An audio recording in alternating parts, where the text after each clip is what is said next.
Hello everyone, welcome back to our channel. आज हम शुरू करने वाले हैं राजस्थान रेंट कंट्रोल एक्ट का पार्ट नंबर 4, चैप्टर नंबर 4, जो कि डिस्कस करेगा सेक्शन नंबर 11 और सेक्शन 12 के बारे में।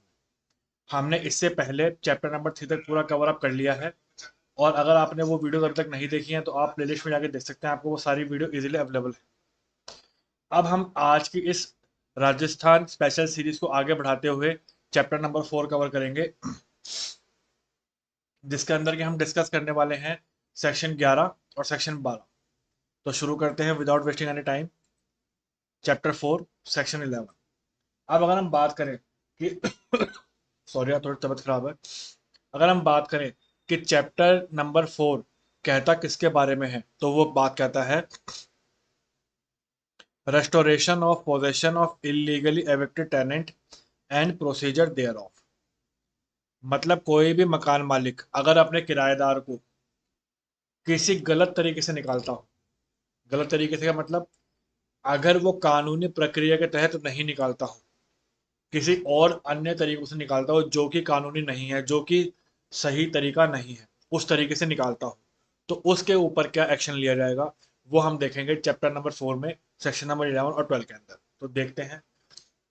अब आपका सबसे पहला क्वेश्चन यही पूछ लिया जाएगा कि चैप्टर नंबर 4 किसके बारे में बात करता है।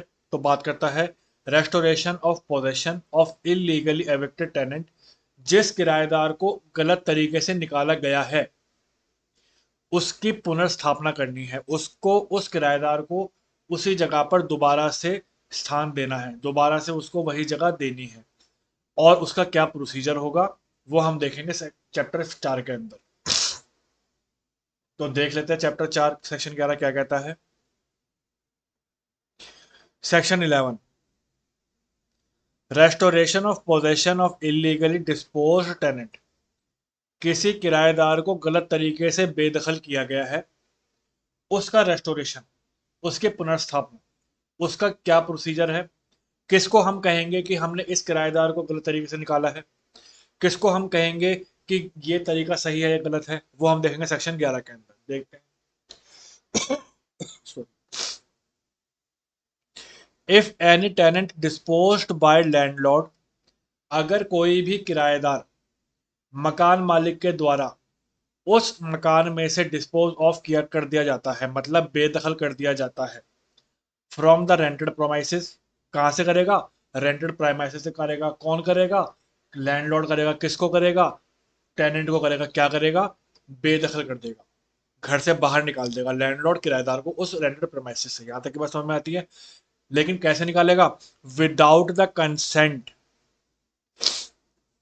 पहली चीज क्या है कि जब वो मकान मालिक किराएदार को उस रेंटेड जमीन से बाहर निकालेगा, धक्का दे के बाहर निकालेगा, तो पहली तो उसके अंदर कंसेंट किसकी नहीं होनी चाहिए? टेनेंट की कंसेंट नहीं होनी चाहिए, या फिर किसी अन्य तरीके से जिसको कि लॉ अब वैध नहीं मानता। Otherwise then by due process of law. कोई ऐसा तरीका जिस, जो कि लॉ के अंतर्गत मेंशन नहीं है, या जो अमान्य तरीका है उसके अंतर्गत ही में। अब इसके अंदर मान लो, अब आप बोलोगे सर ये अगेंस्ट लॉ वाली बात हमें समझ में नहीं आई, otherwise then by due process of law वाली बात हमें समझ में नहीं आई। मैं आपको समझाता हूँ। अब सपोज कर लो ये हमारा एक किराएदार है, ये हमारे बाबूलाल जी,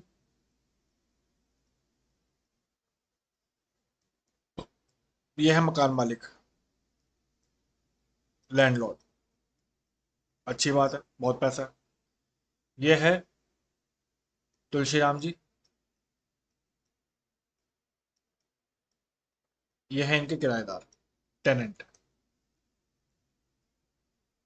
अब हुआ ये, तुलसीराम जी किसी काम से अपने होम टाउन चले गए थे। सपोज उनका होम टाउन है जयपुर, और इन्होंने मकान ले रखा था जोधपुर।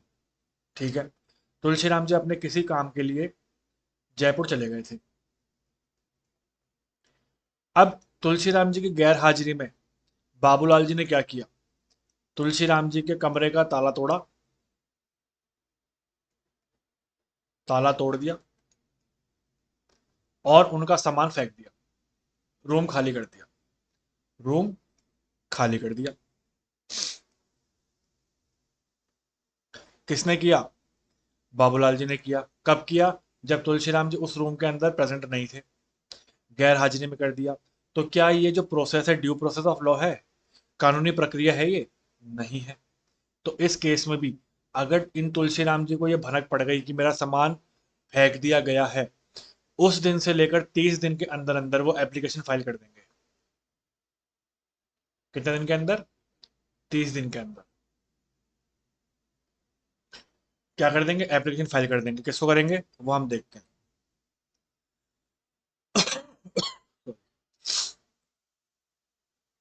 ही में, यहां पे ही कौन है? टेनेंट। ही में within 30 days from the date of knowledge, जिस दिन तुलसीराम जी को पता लग गया कि भैया मेरा सामान इस तरीके से फेंका गया है या मुझे किसी अन्य तरीके से डिस्पोज किया गया है, घर से बेदखल कर दिया गया है, किराए के घर से बेदखल कर दिया गया है, उस दिन से 30 दिन के अंदर अंदर इनको क्या करना पड़ेगा? पेटिशन फाइल करनी पड़ेगी। किसके समक्ष? रेंट ट्रिब्यूनल के आगे। रेंट ट्रिब्यूनल के आगे तुलसी राम जी एक पेटिशन फाइल करेंगे। किसकी पेटिशन? रेस्टोरेशन ऑफ पोजेशन की, कि मेरे को उसी मकान में दोबारा से रिस्टोर किया जाए। अब यहां पर हमें क्या ध्यान रखनी है? 30 डेज के अंदर अंदर हमें पेटिशन फाइल करनी है। लेकिन 30 डेज कब से? जब से हमें नॉलेज हुई है। जब से हमें धकेला गया तब से नहीं, जब से हमारा सामान फेंका गया तब से नहीं, जब से हमें नॉलेज हुई है। सपोज कर लो इनका सामान फेंका गया था 15 जुलाई को, लेकिन तुलसीराम जी के पास खबर पहुंची 20 जुलाई को। तो इनका जो समय शुरू होगा वो 20 जुलाई से शुरू होगा, क्योंकि क्या लिखा है? From the knowledge of such disposition. यहां तक की बात क्लियर है। और वो क्या करेंगे? पेटिशन फाइल करेंगे। किसकी? रेस्टोरेशन की। और किसके समक्ष करेंगे? रेंट ट्रिब्यूनल के समक्ष करेंगे। यहां तक की बात समझ में आती है? हमारा सेक्शन नंबर 11 कंप्लीट होता है यहाँ पे। अब हम देखते हैं सेक्शन नंबर 12, सेक्शन 12। अब हमने ये बात तो कर ली सेक्शन 11 के अंदर कि जो टेनेंट है जिसको कि गलत तरीके से अगेंस्ट लॉ डिस्पोज किया गया है उसकी प्रॉपर्टी से, लैंडलॉर्ड की प्रॉपर्टी से, उस अगर उसको डिस्पोज कर दिया तो उसको जब ज्ञान होगा इस चीज का, तो उसके 30 दिन के अंदर वो एक पेटिशन फाइल कर देगा रेंट ट्रिब्यूनल के आगे फॉर वो रेस्टोरेशन के लिए। लेकिन उसकी प्रक्रिया क्या होगी? उस पोजीशन को पाने की प्रक्रिया क्या होगी वो हम देखेंगे सेक्शन 12 के अंदर। तो देखते हैं section 12, procedure for recovery of possession, कि उस पोजीशन को दोबारा रिकवर करने का क्या प्रक्रिया होगी वो हमें दे रखा है 12 के अंदर। The tenant or a person claiming recovery of a possession under section 11 of this act shall file a petition before the rent tribunal, and such petition shall be accomplished by the affidavit and document if any upon which the tenant present entitled to recover possession on want to rely। अब इसके अंदर क्या बोल दिया गया इसने? इसके अंदर ये बोल दिया गया कि या तो कोई जो टेनेंट हो, किराएदार हो, या कोई अन्य आदमी हो जो कि उस प्रॉपर्टी पर पोजेशन की रिकवरी का क्लेम करता हो, कि मेरे को या मेरे किसी अन्य मेंबर को इस तरीके से, गलत तरीके से बेदखल कर दिया गया। तो यहाँ पर टेनेंट भी हो सकता है या कोई पर्सन क्लेमिंग भी हो सकता है। अब क्वेश्चन में से पूछ लेगा कि क्या खाली टेनेंट ही करेगा? नहीं, यहाँ पे लिखा गया है पर्सन जो क्लेम कर रहा है वो भी कर सकता है। Person claiming recovery of position भी कर सकता है। किसके अंतर्गत करेगा? सेक्शन 11 के अंतर्गत। और सेक्शन 11 में हमने क्या पढ़ा था? जिसको गलत तरीके से डिस्पोज ऑफ किया गया है उसको उसकी पोजीशन दोबारा दी जाए, ये हम पढ़ के आए थे ऊपर। तो वो क्या करेगा सेक्शन 11 के अंतर्गत? एक पेटिशन फाइल करेगा। किसके समान? किसके सम... किसके समक्ष पेटिशन फाइल करेगा? रेंट ट्रिब्यूनल के समक्ष करेगा। और उसके अंदर पेटिशन तो करेगा ही करेगा, साथ में एक एफिडेविट भी लगाएगा। एफिडेविट क्यों लगाएगा? कि जो भी मैं बात में कह रहा हूं वो सत्य है, अपने फैक्ट बताएगा, अपनी कंफर्मेशन देगा, प्लस जो भी उसके बाद डॉक्यूमेंट अगर हुए तो। अब इसमें आप बोलोगे सर इसमें डॉक्यूमेंट क्या आएंगे? मान लो अगर उसने वो जमीन रेंट पे ली है और लैंडलॉर्ड उसको रिसिप्ट देता हो, वो डॉक्यूमेंट हो सकता है। मान लो वो टेनेंट लैंडलॉर्ड के बैंक अकाउंट में पैसे जमा करवाता हो, तो उस पासबुक की फोटो को भी दे देगा, तो ये भी डॉक्यूमेंट हो सकता है। और ये डॉक्यूमेंट कैसे होंगे? जिसके आधार पर टेनेंट अपनी पोजेशन के लिए एंटाइटल कर सकता है। वहां पर कुछ सबूत तो पेश करेगा ना कि भैया मैं इस आधार पर इस प्रॉपर्टी की पोजेशन की रिकवरी का क्लेम कर रहा हूँ। ये ऐसे हर कोई उठ के आ जाएगा? ऐसे तो कोई नहीं आएगा। तो वो अपने बिहार पर जो भी उसके डॉक्यूमेंट होंगे, एग्रीमेंट ले आएगा, रेंट एग्रीमेंट बनता है, वो ले आएगा। तो ऐसे डॉक्यूमेंट जो उसके एंटाइटलमेंट को दिखा सके, वो डॉक्यूमेंट भी पेश करेगा। यहां तक की बात क्लियर है? किसके लिए करेगा? रिकवरी ऑफ पोजीशन की करेगा। क्लॉज टू,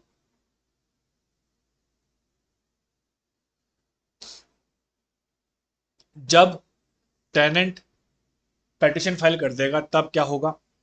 तो रेंट ट्रिब्यूनल जो है upon filing petition of under sub section 1 कौन करेगा? टेनेंट करेगा। शैल issue a notice accompanied by copies of petition, affidavit and document fixing a date not later than 21 days from the date of service of a notice required to landlord to submit the reply accompanied by affidavit and documents if any on which the landlord relies। अब भैया मान लो tenant ने एक petition file कर दी rent tribunal के आगे, उसके अंदर उसने एफिडेविट भी लगा दी और उसके अंदर उसने डॉक्यूमेंट भी लगा दिए जिसके बिहाफ पर वो एंटाइटलमेंट अपनी क्लेम कर रहा था, कोई दिक्कत नहीं है। अब क्या होगा? वो पेटिशन प्लस जो डॉक्यूमेंट किसने लगाए? टेनेंट ने लगाए, वो प्लस एफिडेविट, इन सबके साथ एक नोटिस जाएगा किसको? लैंडलॉर्ड को जाएगा। नोटिस कौन भेजेगा? रेंट ट्रिब्यूनल भेजेगा। किसको जाएगा? लैंडलॉर्ड को जाएगा। और उसके अंदर जिस जिस दिन लैंडलॉर्ड को वो नोटिस रिसीव हो गया, उस दिन से लेकर 21 दिनों का टाइम दिया जाएगा कि आप इसका जवाब दें। इसका जवाब तो दें, प्लस अपना एफिडेविट भी दें, प्लस आपके पास जो डॉक्यूमेंट है जिनके ऊपर आप रिलाई करते हो वो भी आप हमें दें। तो यहां पर इंपॉर्टेंट बात क्या है? जब टेनेंट की पिटीशन पर रेंट ट्रिब्यूनल नोटिस भेजेगा, किसको भेजेगा? लैंडलॉर्ड को। तो लैंडलॉर्ड के पास कितना समय है जवाब देने के लिए? 21 दिन from the date of service of notice. यहां तक की बात क्लियर है? और उसके अगेंस्ट में जो रेंट ट्रिब्यूनल है वो लैंडलॉर्ड से क्या मांगेगा? उस पेटिशन का रिप्लाई मांगेगा, अलोंग विद लैंडलॉर्ड का एफिडेविट भी मांगेगा, अलोंग विद जैसे डॉक्यूमेंट किसने दिए थे? टेनेंट ने दिए थे। वैसे ही डॉक्यूमेंट अगर लैंडलॉर्ड के पास कोई है अपने लिए बोलने के लिए, तो वो डॉक्यूमेंट भी उसको देने पड़ेंगे। यहां तक की बात क्लियर है? The service of notice shall be effected through process server of the tribunal civil court as well as by registered post. अब ये जो सर्विस ऑफ नोटिस है, नोटिस सर्व किसके द्वारा किया जाएगा? ट्रिब्यूनल के द्वारा भी किया जा सकता है, सिविल कोर्ट्स के द्वारा भी किया जा सकता है, या किसी रजिस्टर्ड पोस्ट के द्वारा भी किया जा सकता है, या किसी एक्नॉलेजमेंट के द्वारा भी किया जा सकता है। यहां तक कि हमें कोई दिक्कत नहीं है, आराम से बात समझ में आती है। अब हम आगे देखते हैं। Notice duly serve by any of those mode shall be treated as sufficient serve. अब वो चाहे नोटिस लैंडलॉर्ड को किसी कोर्ट के द्वारा मिला हो, वो नोटिस किसी लैंडलॉर्ड को किसी ट्रिब्यूनल के द्वारा मिला हो, वो नोटिस किसी लैंडलॉर्ड को किसी रजिस्टर्ड कोर्ट के द्वारा मिला हो, या वो नोटिस किसी लैंडलॉर्ड को किसी एक्नॉलेजमेंट के द्वारा मिला हो, वो सभी मीन्स, वो सभी मोड सफिशिएंट, उसके अगेंस्ट में कोई क्लेम नहीं कर सकता। तो यहां तक की बात हमें क्लियर है क्लॉज 2 की। आगे बढ़ते हैं क्लॉज 3।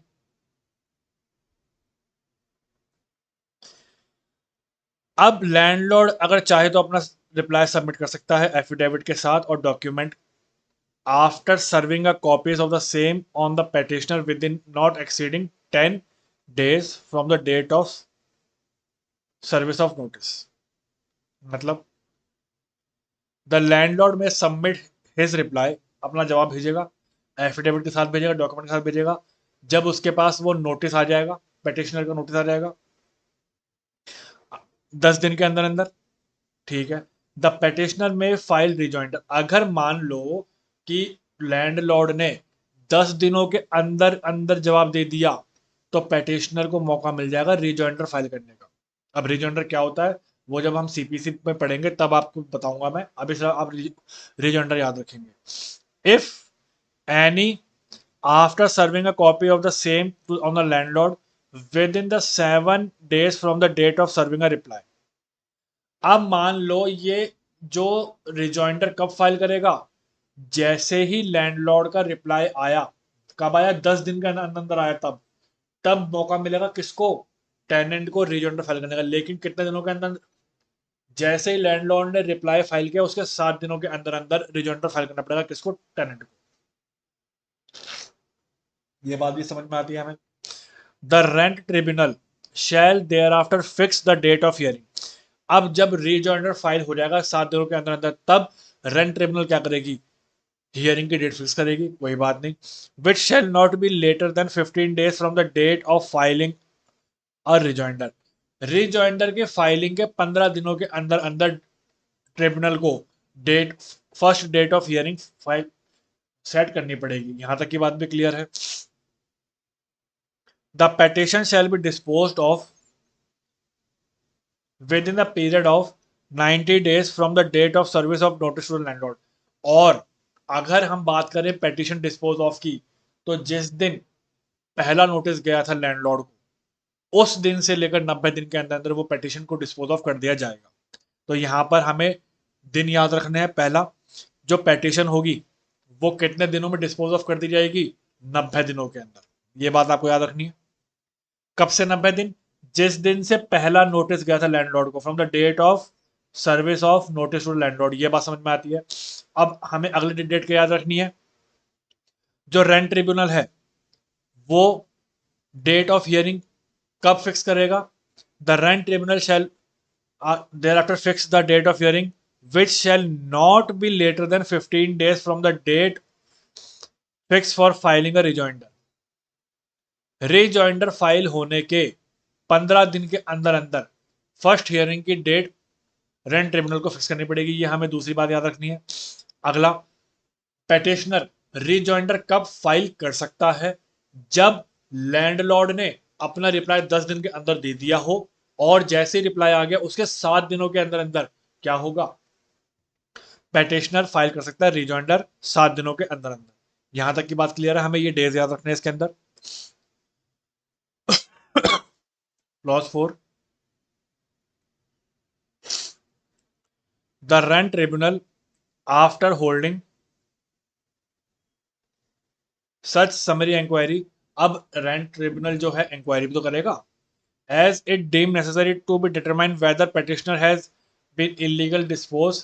क्या छानबीन करेगा कि ये जो पेटिशनर है, टेनेंट है, क्या इसको गलत तरीके से बाहर निकाला गया है from the rented premises without his consent.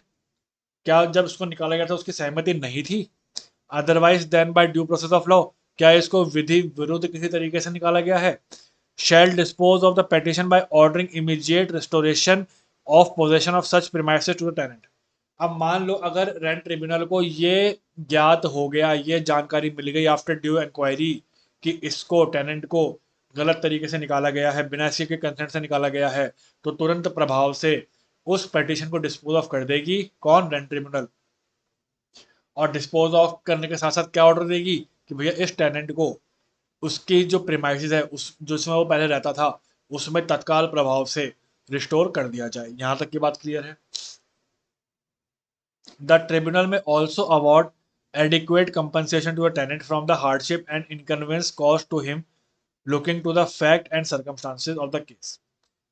अब अगर ट्रिब्यूनल को लगता है कि भैया किसी टेनेंट के साथ जाती हुई है, तो उसको उचित मुआवजा भी दिया जा सकता है। किसको? टेनेंट को। कौन देगा? लैंडलॉर्ड देगा। Which shall be payable by landlord and tribunal shall issue a certificate for recovery of immediate possession.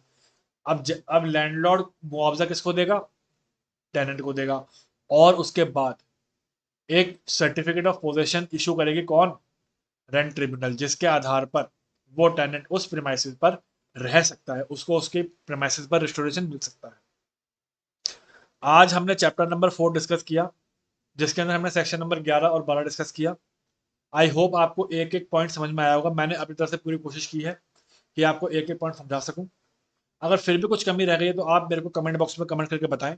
मैं उसको इम्प्रूव करने की पूरी कोशिश करूँगा। और अगर आपको मेरा कंटेंट अच्छा लगा हो तो आप इसको प्लीज़ लाइक करें, शेयर करें, सब्सक्राइब करें। कल फिर मिलते हैं चैप्टर नंबर 5 के साथ। तब तक के लिए thank you very much. Good bye, take care.